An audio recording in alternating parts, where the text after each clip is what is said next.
Podemos poner el PPT.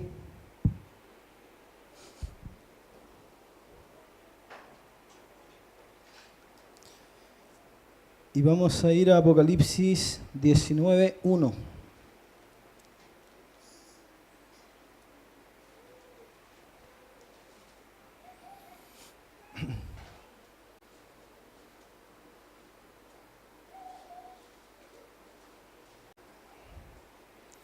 Apocalipsis 19:1 y 2. ¿Lo puede ver ahí? ¿Se puede poner en pies para leer la palabra de Dios? Leamos esos dos versículos y nos sentamos. A la 1, a las 2 y a las 3.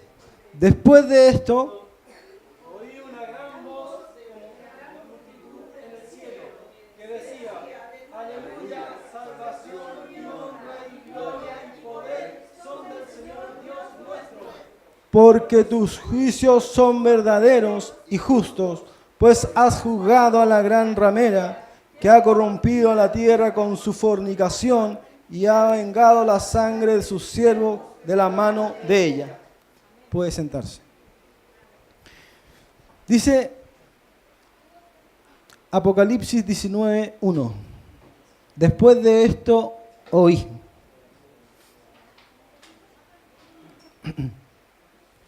¿Después de qué?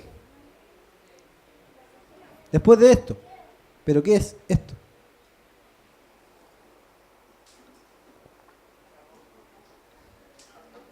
Después de lo que había acontecido en el capítulo 17 y en el capítulo 18. ¿Qué acontecía en el capítulo 17 y 18? La condenación de la gran ramera. ¿Se acuerdan de la gran ramera? ¿Quién era la gran ramera? La gran ciudad que reina sobre los reyes de la tierra. ¿Cierto?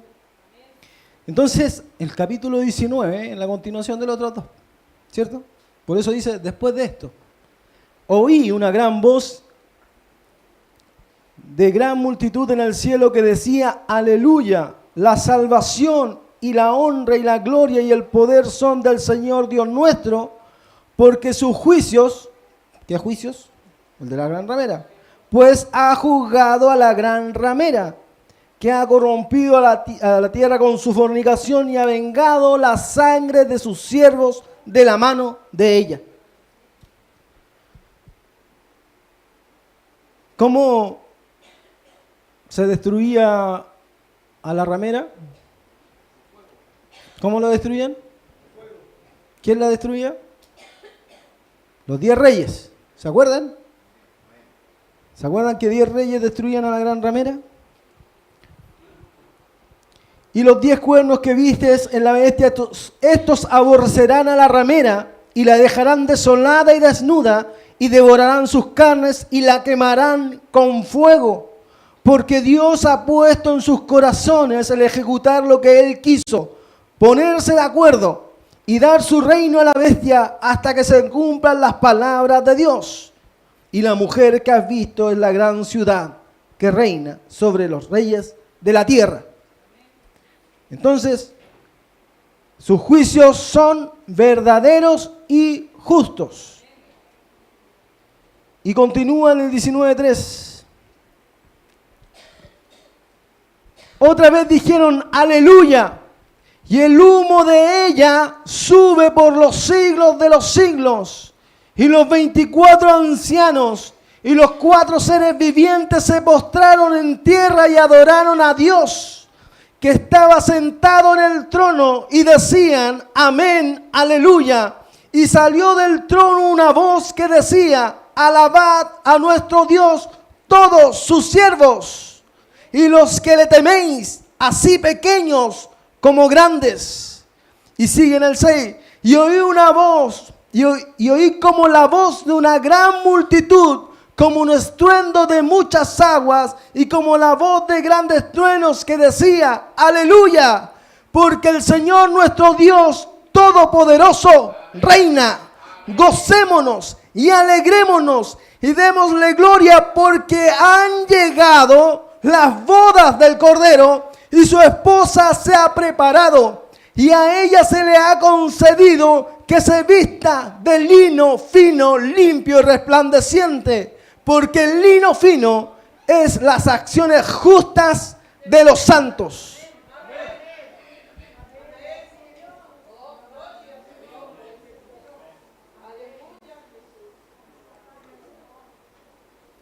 ¿Cuándo sucede la boda del Cordero? Después de la condenación de la ramera. Porque dice después de esto. ¿Cierto? Gocémonos y alegrémonos. Démosle gloria porque han llegado las bodas del Cordero.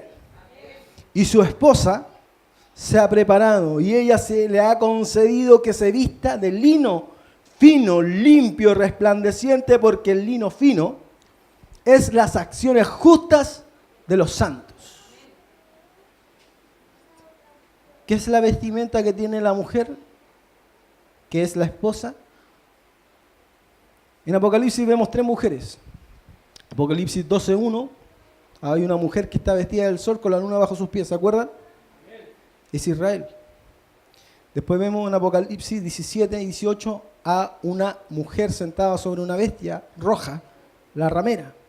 Y ahora vemos a la esposa del Cordero, que se ha vestido de lino fino. ¿Y qué es el lino fino? Aquí mismo nos dice, porque el Apocalipsis en algunas partes se interpreta a sí mismo.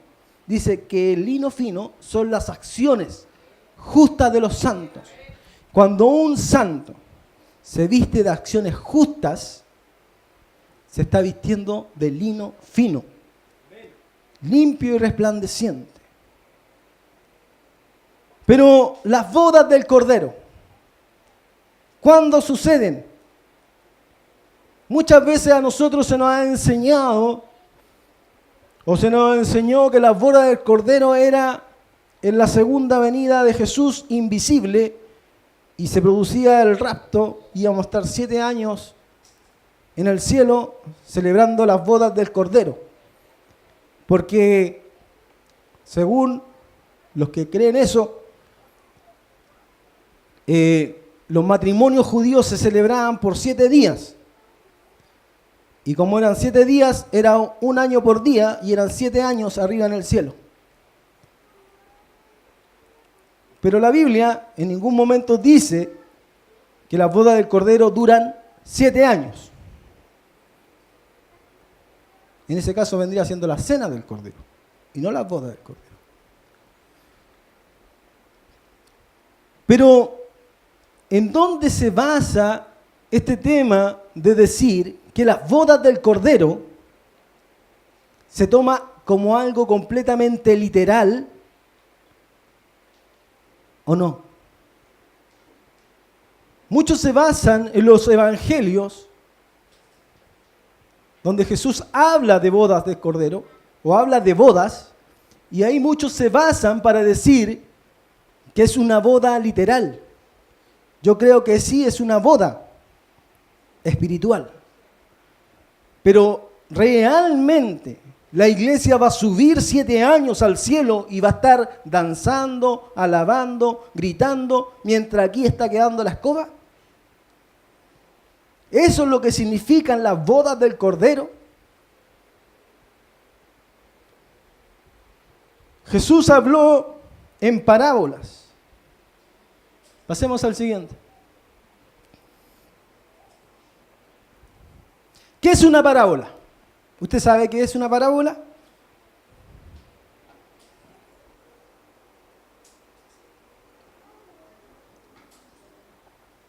La palabra parábola viene del griego parabolé.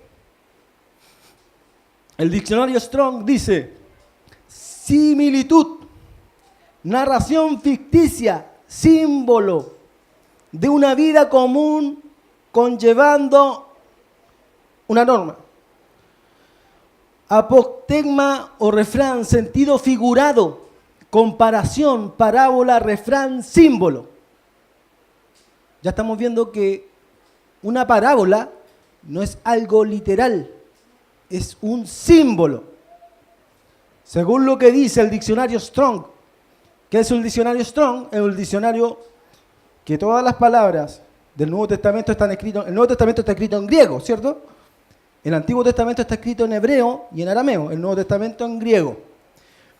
Los diccionarios que traducen esas palabras son, uno, el Strong, dice que la palabra parábola significa similitud, comparación, refrán o símbolo. No literal. ¿Me va siguiendo? No es literal, es símbolo. Y el Vine del Nuevo Testamento, otro diccionario más, dice parábole. Denota poner al lado, relacionado con parábolo. Arrojar o depositar al lado, comparar. Significa poner una cosa al lado de otra con el propósito de comparar. ¿Qué significa eso? Una parábola es una historia que encubre otra real. ¿Han escuchado esa historia del conejo y la liebre? ¿Han escuchado esa historia o no? ¿Cierto que ocupa un conejo, una liebre, ocupa ciertas cosas que representan una realidad? Pero yo no lo estoy diciendo claramente, estoy usando objetos, símbolos, para hablar de algo real. ¿Me va siguiendo? ¿Qué es una parábola? Una narración ficticia. ¿Qué es una parábola? Una narración ficticia. No es algo literal. Y muchas veces en las iglesias, cuando hablan de las parábolas de Jesús, lo toman como que fuera algo literal. Y cuando Jesús habló en parábolas, no estaba hablando de algo literal. Eso simboliza paralelamente otra cosa. Y así usted puede ver muchas de las parábolas de Jesús. Si es que se acuerda. Del buen sembrador, ¿cierto? Hay muchas. Pasemos a la siguiente.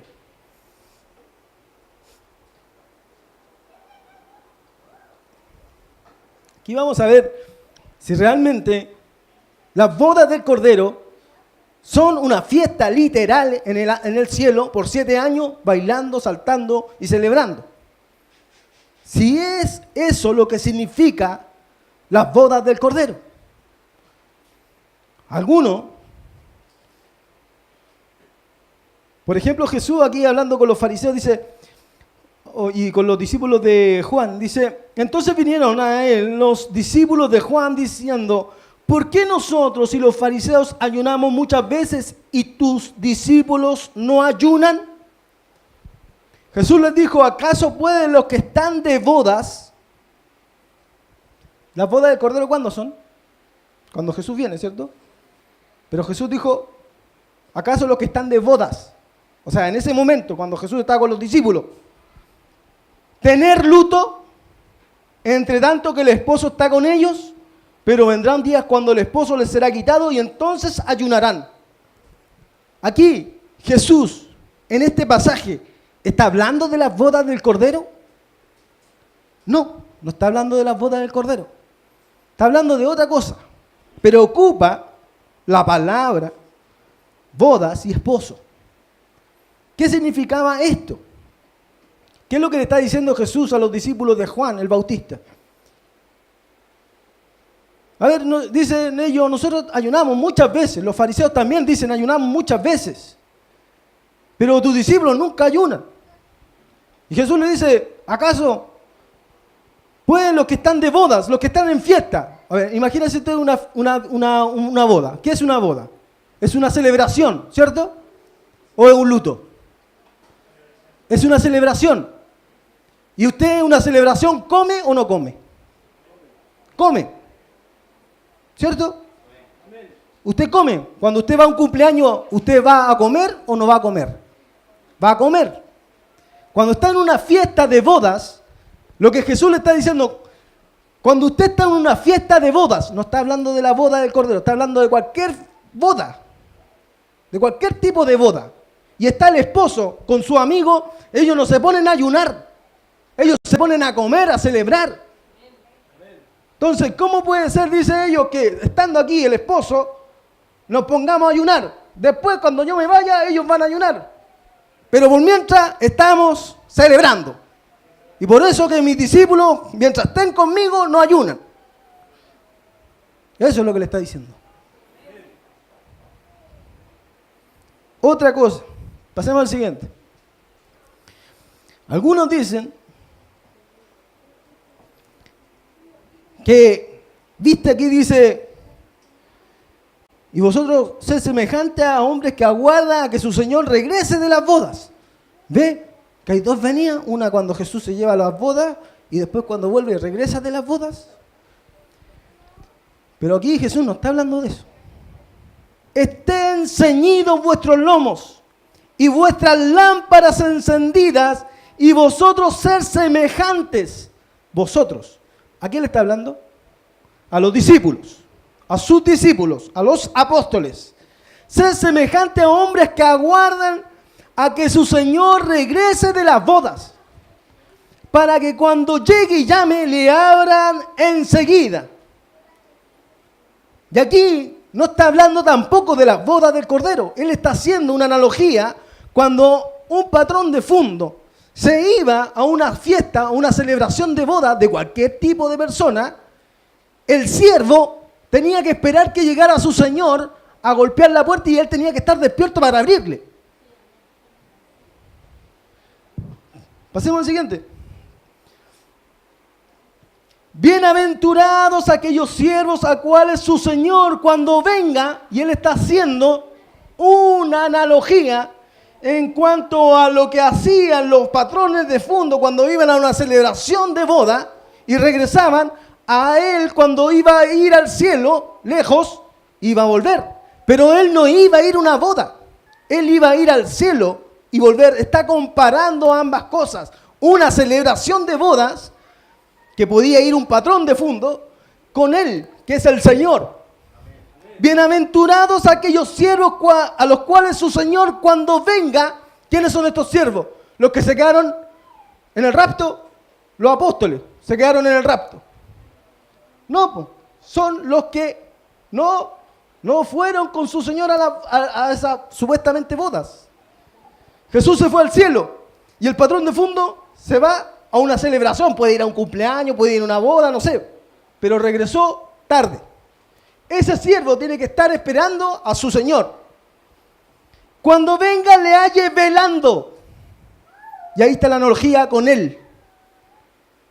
Cuando venga Jesús, ¿qué tiene que suceder con los siervos que estén velando? De cierto os digo que se ceñirá el Señor y hará que se sienten a la mesa y vendrán a servirles. Y aunque venga en la segunda vigilia, aunque venga en la tercera vigilia, si los hallare así, ¿cómo? Velando, bienaventurados aquellos siervos. Y no son los que se quedaron en el rapto, sino son la iglesia.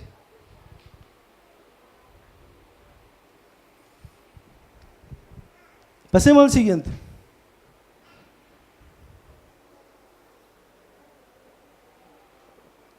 La parábola de las 10 vírgenes. ¿Qué es una parábola? Una narración ficticia, poner en paralelo un símbolo, ¿cierto? No es algo literal. Y eso es lo que pasa, que a nosotros se nos ha enseñado en la iglesia que las parábolas son literales. Y las parábolas son historias ficticias que narran algo real. Pero yo lo encumbro a través de, lo tapo a través de símbolos para que ese mensaje solamente lo capten los que yo quiero. Cuando Jesús les dijo a sus discípulos, o los discípulos le preguntaron, Señor, ¿por qué a ellos le hablas en parábolas? Y Jesús, ¿qué les dijo? A ellos por parábola, a ustedes claramente. ¿Por qué? Para que el oído de este pueblo se engrose y oyendo no entiendan.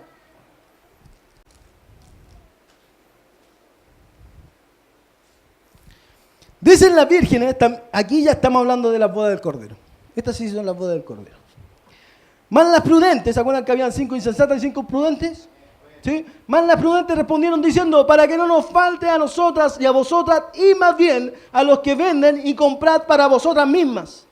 O sea, 5 imprudentes. Pero mientras ellas iban a comprar, vino el esposo, y las que estaban preparados entraron con él a las bodas, y se cerró la puerta. Y esto es un símbolo. ¿Qué significaba? Aquí lo importante no eran las bodas. Lo importante era estar preparadas. Porque habían 5 que no tenían aceite. Y 5 que sí tenían. Y volvemos al tema de velar. Siguiente. Y en esto es lo que se basan para decir que en el cielo vamos a estar bailando, celebrando y cantando, porque vamos a estar en una fiesta. Vamos a estar en una fiesta de 7 años. Y aquí en la tierra va a estar las trompetas, terremotos, volcanes, maremotos. Va a estar las cosas acá. Y nosotros ahí arriba celebrando. Pero, ¿qué dice aquí? Parábola de las fiestas de bodas. Parábola. ¿Es literal?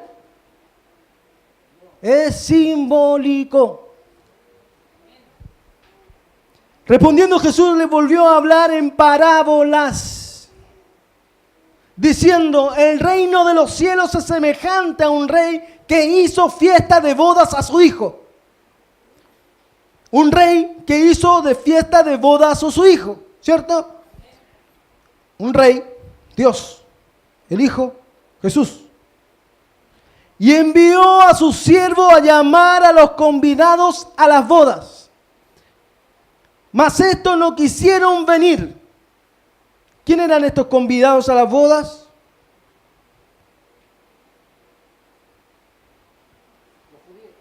Los judíos. ¿Quién eran los siervos que envió a llamar? Los profetas.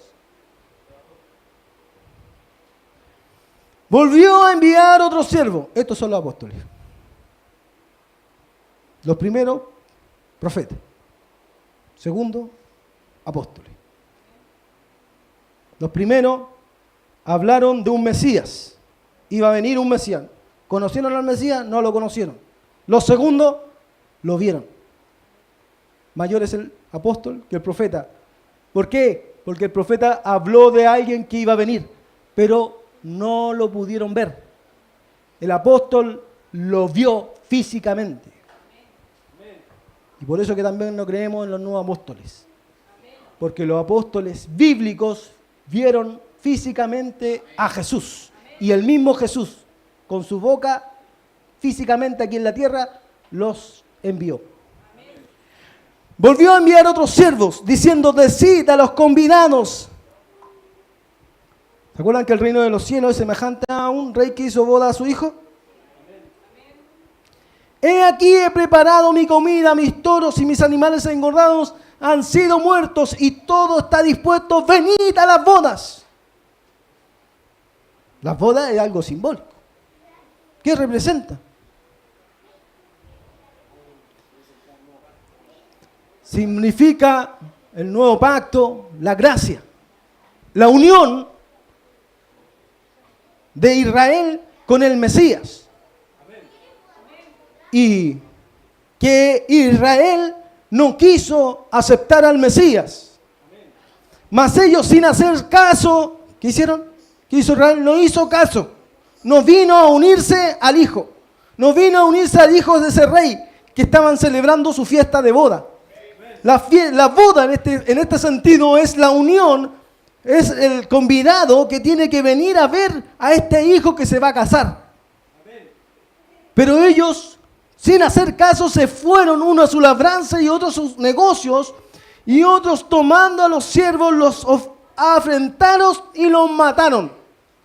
¿Quiénes son estos? Los apóstoles. Tomaron a los siervos y los afrentaron y los mataron.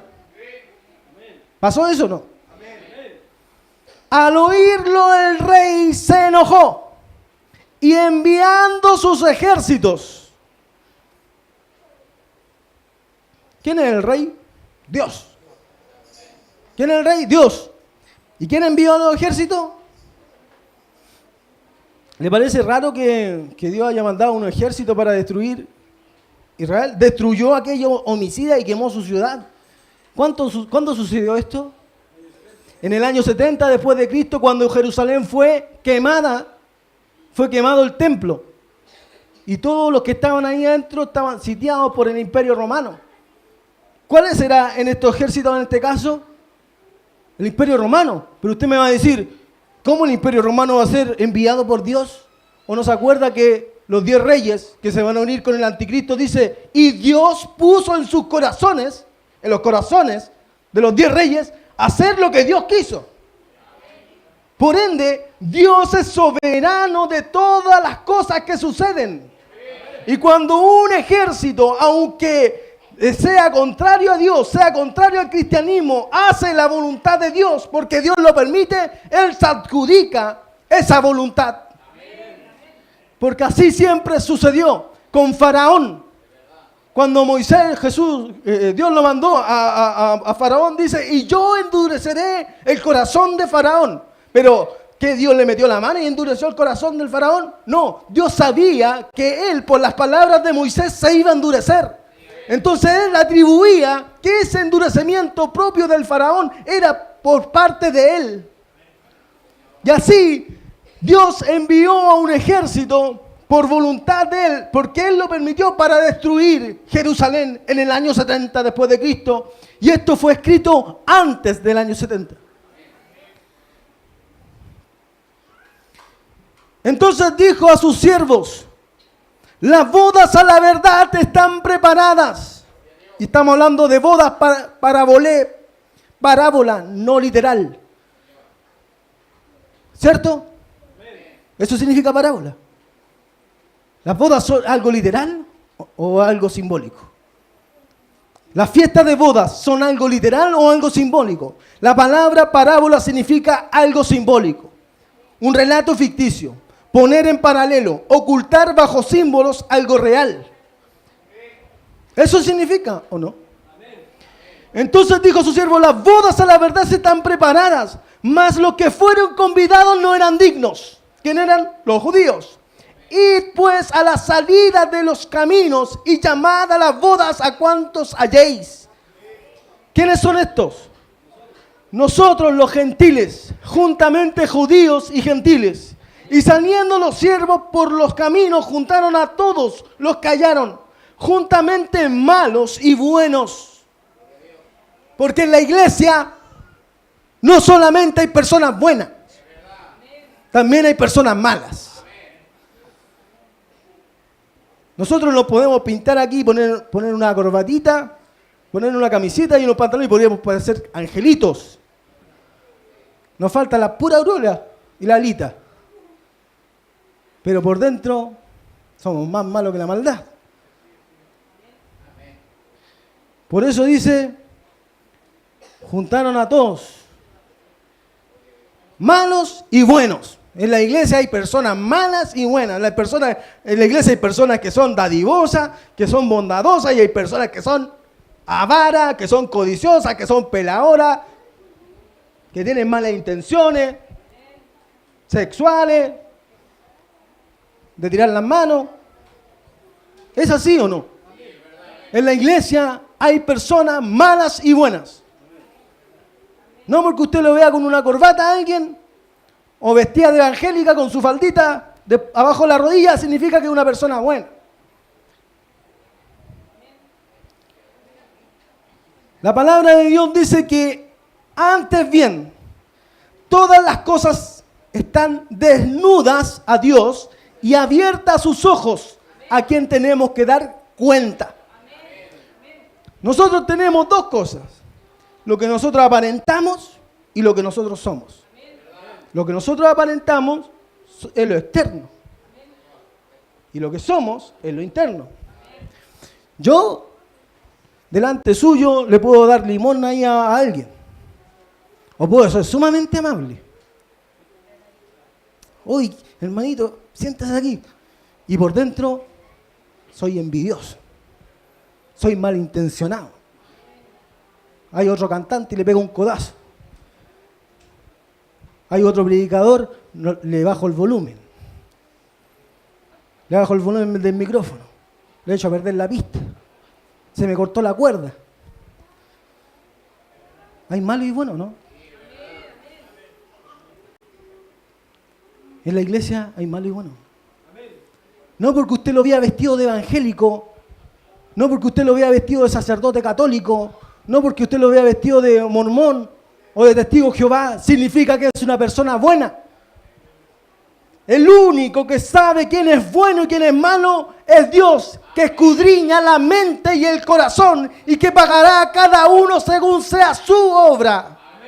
A las personas, a los seres humanos, nosotros les podemos engañar, podemos aparentar ser amables, podemos aparentar ser buenas personas y por dentro estamos llenos de toda inmundicia, como Jesús le dijo a los fariseos hipócritas, que por fuera mostráis bellos y hermosos y por dentro estáis llenos de huesos de muerto y toda inmundicia. Hipócrita, primero lávalo de dentro del vaso para que también lo de afuera esté limpio.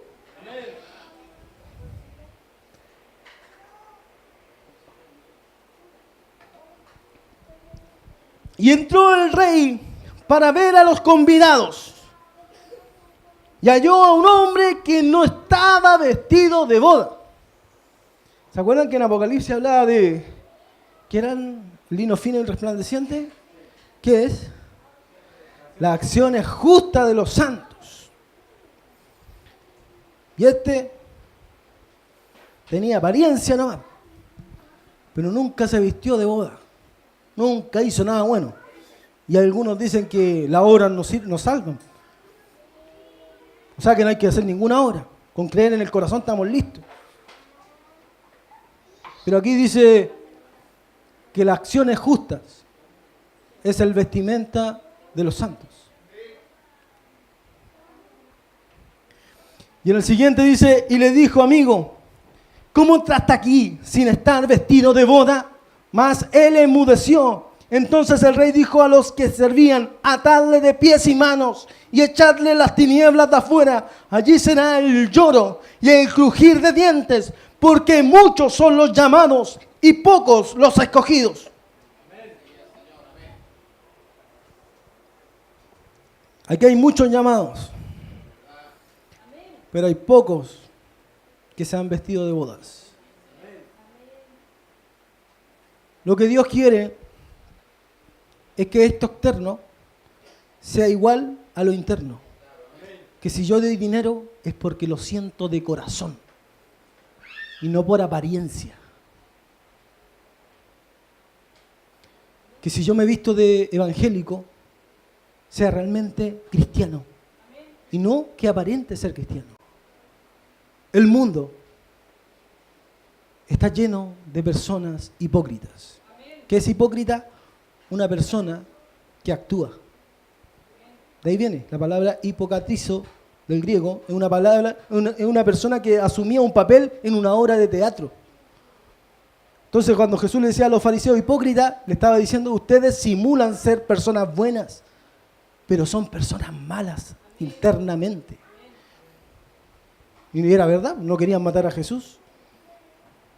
Lo querían matar, ¿cierto? Amén. Eran personas malas. Jesús quiere que lo interno sea igual a lo externo. Amén.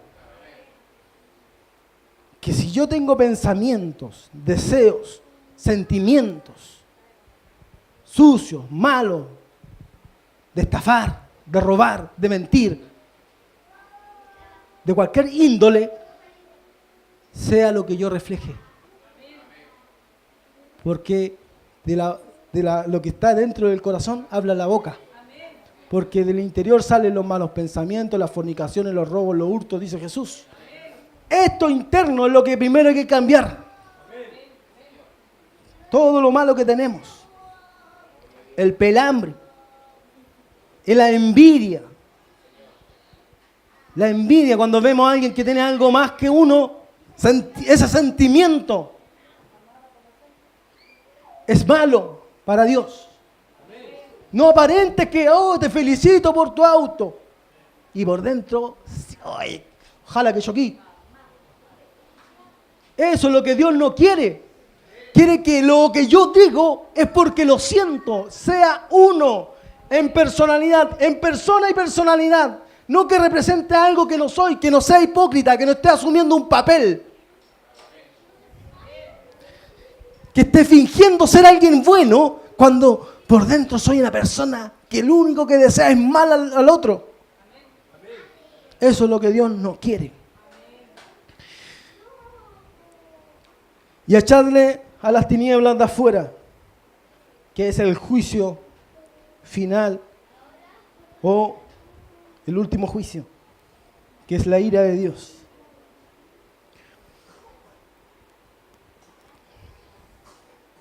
Pasemos al siguiente.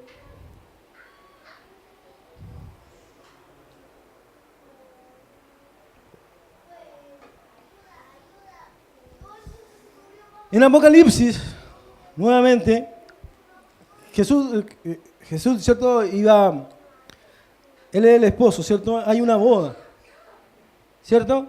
Que dice,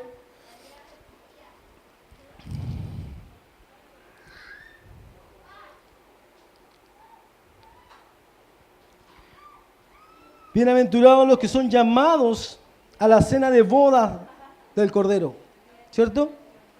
Y el ángel me dijo, escribe, bienaventurados los que son llamados a la cena de boda del Cordero. Y me dijo, estas son palabras verdaderas de Dios. Y nosotros en Apocalipsis 19 vemos las bodas del Cordero y vemos la cena de bodas. ¿Es lo mismo la boda que la cena de bodas?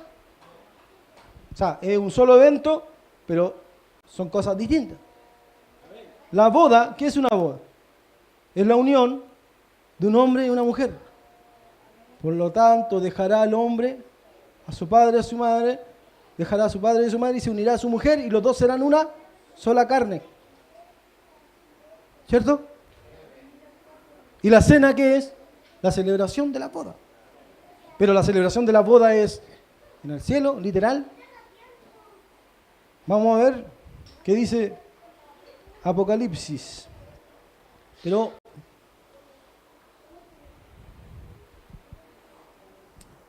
pasemos, quiero pasar de largo esta y pasar inmediatamente al 18.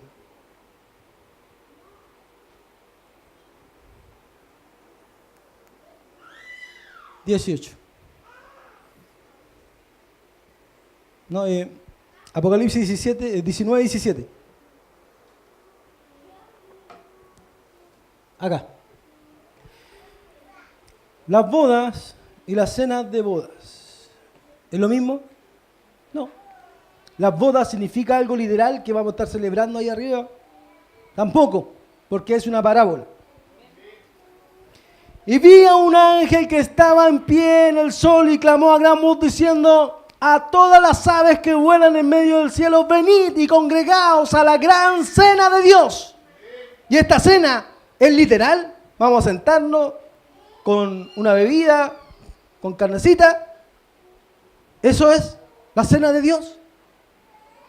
Sigamos leyendo. Para que comáis carnes de reyes y de capitanes, y carnes de fuertes, carnes de caballos y de sus jinetes, y carnes de todos libres y esclavos, pequeños y grandes. ¿Qué era esta cena? Era comer carnes de capitanes, de reyes, de caballos, de jinetes, y carne de todos libres y esclavos, pequeños y grandes. ¿Qué era esta cena? Dice el 19, y vi a la bestia y a los reyes de la tierra y a sus ejércitos reunidos para guerrear contra el que montaba el caballo y contra su ejército. La gran cena de Dios es una guerra. Porque dice, para que comáis carnes de reyes. Por ende, la boda del Cordero no puede ser una boda literal, sino simbólica. ¿Qué es esta boda del Cordero? Es la unión de la iglesia con Cristo. ¿Cuándo? Cuando Jesús venga y se produzca el arrebatamiento y se una a Jesús. Y así estaremos siempre con el Señor. Eso es la boda del Cordero, no 7 años. Pescando una tradición judía, ¿no? Que los judíos celebran 7 días. Y en ninguna parte de la Biblia dice que los días significan años.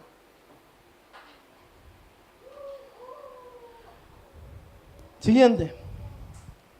Usted sabe que en la Biblia no están separados por estos títulos. Yo pongo estos títulos para que usted los vea, pero estos títulos en la Biblia no existen. En el idioma original no existen. Tampoco está separado por capítulo ni por versículo. Es todo junto. Después, en la Edad Media se separaron por capítulo y por versículo para poder memorizar mejor los versículos. Entonces, esto es la continuación de lo que estábamos leyendo. Entonces vi el cielo abierto y he aquí un caballo blanco. ¿Cuándo lo vio? Cuando se produjo el arrebatamiento. ¿Cuándo lo vio? Cuando un ángel le dice a vosotros los que estáis, las aves que vuelan en el cielo, venid y congregaos a la gran cena de Dios para que comáis carnes de reyes, de capitanes, de siervos, de libres, de esclavos. Entonces, en ese momento vio en el cielo abierto y aquí un caballo blanco y el que lo montaba se llamaba Fiel y Verdadero y con justicia juzga y pelea. Sus ojos eran como llama de fuego y había en su cabeza muchas diademas y tenía un nombre escrito que ninguno conocía sino él mismo. Un nombre escrito que ninguno conoce sino solamente él. Estaba vestido de una ropa teñida en sangre, y aquí está el nombre. Y su nombre es el Verbo de Dios. La palabra de Dios. En el principio era el Verbo. Y el Verbo era con Dios. Y el Verbo era Dios. Y el Verbo se hizo carne y habitó entre nosotros. Y vimos su gloria como el unigénito del Padre. Y estaba vestido de una ropa teñida en sangre. Esta sangre, ¿de dónde salió?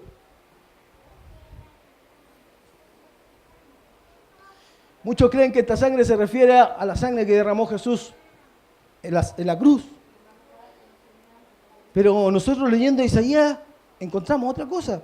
Y esto no lo puse en el PPT. Pero Isaías 63:1, no sé si tienen Biblia, pueden buscarlo.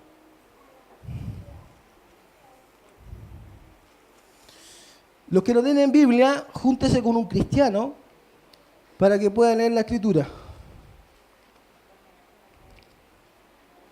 63:1.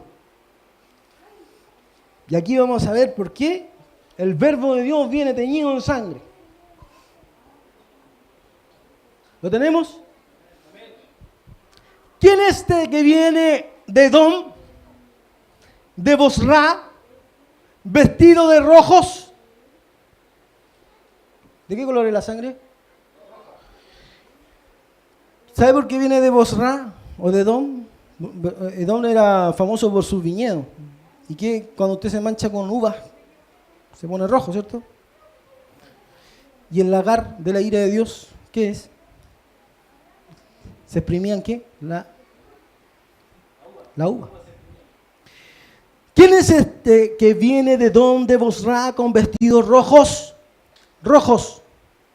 Este hermoso en su vestido, que marcha en la grandeza de su poder. Y responde, yo, el que hablo en justicia, grande para salvar. ¿Por qué es rojo tu vestido? El Verbo de Dios venía con ropa teñida en sangre. Y tus ropas como la de que han pisado el lagar. Y responde, he pisado yo solo el lagar. Y en Apocalipsis aparece el lagar de la ira de Dios. ¿Qué simboliza en el Apocalipsis del lagar? Simboliza la ira de Dios. Y de los pueblos nadie había conmigo. Los pisé con mi ira y los hollé con mi furor. Y su sangre salpicó mis vestidos y manché todas mis ropas. porque el día de la venganza está en mi corazón y el año de mis redimidos ha llegado. Miré y no había quien ayudara y me maravillé que no hubiera quien sustentase y me salvó mi brazo y me sostuvo mi ira y con mi ira hollé los pueblos y los embriagué en mi furor y derramé en tierra su sangre. ¿Por qué viene de rojo? Porque viene a derramar su ira. Y antes de derramar su ira, se produce la boda del Cordero, que es la unión de la iglesia con Jesús. Y se congregan para la gran cena de Dios, que es una guerra. La cena de Dios es una guerra. Sigamos leyendo. Y los ejércitos celestiales vestidos de lino finísimo, blanco y limpio, le seguían en caballos blancos. De su boca sale una espada aguda para herir con ella a las naciones, y él la regirá con vara de hierro. Y él pisa el lagar. ¿Ve?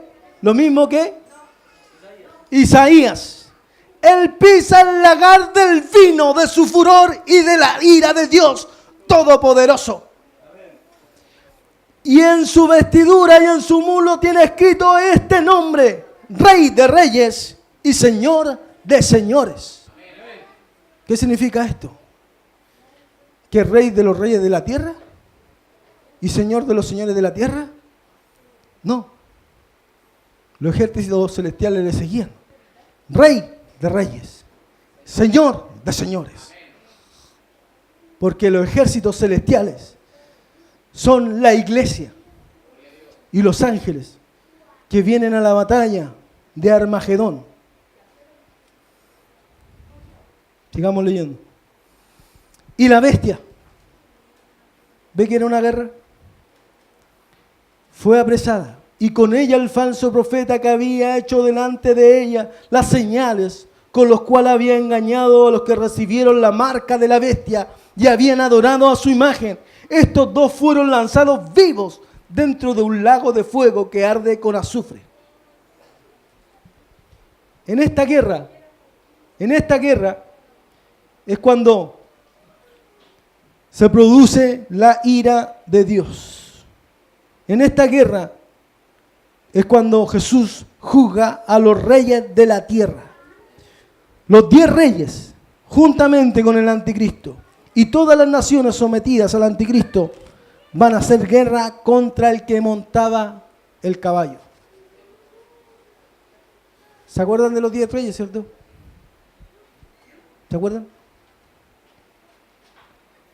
Esta es la última batalla de Jesús, donde la iglesia va a ser arrebatada.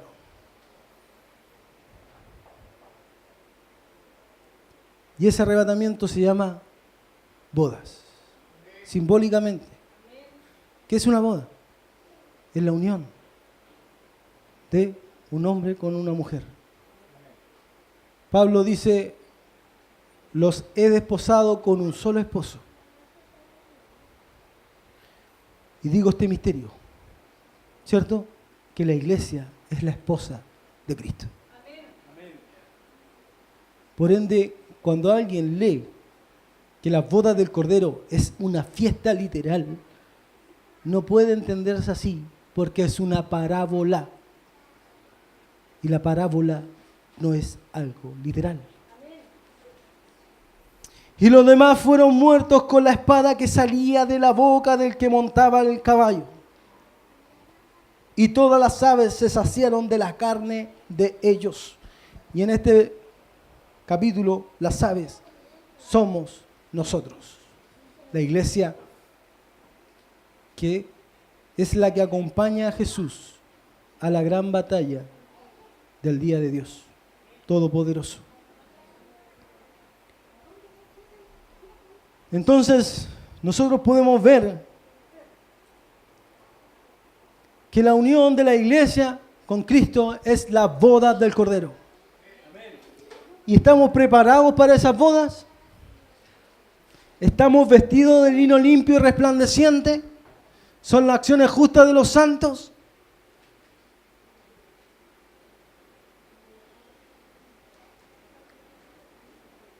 ¿Cuántos de aquí se sienten listos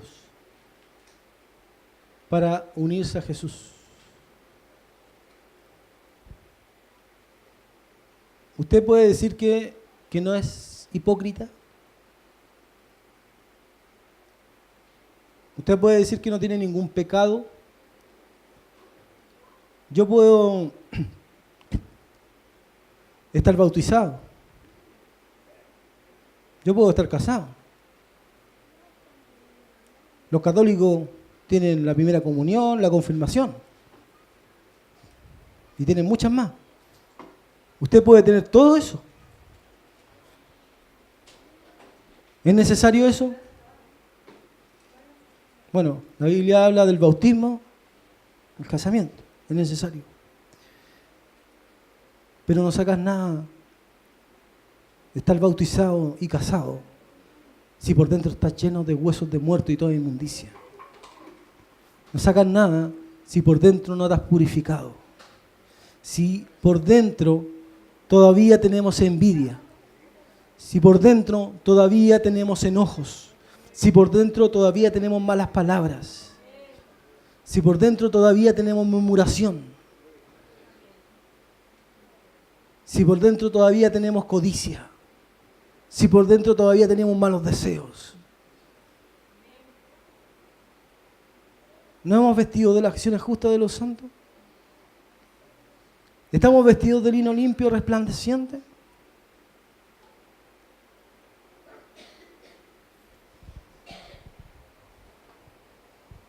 Yo creo que todos nosotros tenemos que cambiar muchas cosas de nuestras vidas. No hay nadie perfecto. Algunos son enojones, algunos tratan mal a su prójimo, y no solamente al prójimo, a su hermana, a su madre, a su hijo. Jesús dijo, si aquí el siervo dijera en su corazón, mi Señor tarda en venir, y empezara a comer y a beber con los borrachos, vendrá el Señor de aquel siervo el día que éste no espera y la hora que éste no sabe, y lo castigará duramente. Todos nosotros tenemos que cambiar. Lo que Dios quiere es que nosotros seamos auténticos, que lo que yo soy interno sea lo externo, que seamos uno. Cuando Jesús dijo yo soy el verdadero, cuando Jesús sanaba por amor. Y ese amor no era fingido, ese amor era real. Cuando Jesús murió en la cruz, murió realmente, por amor hacia la humanidad.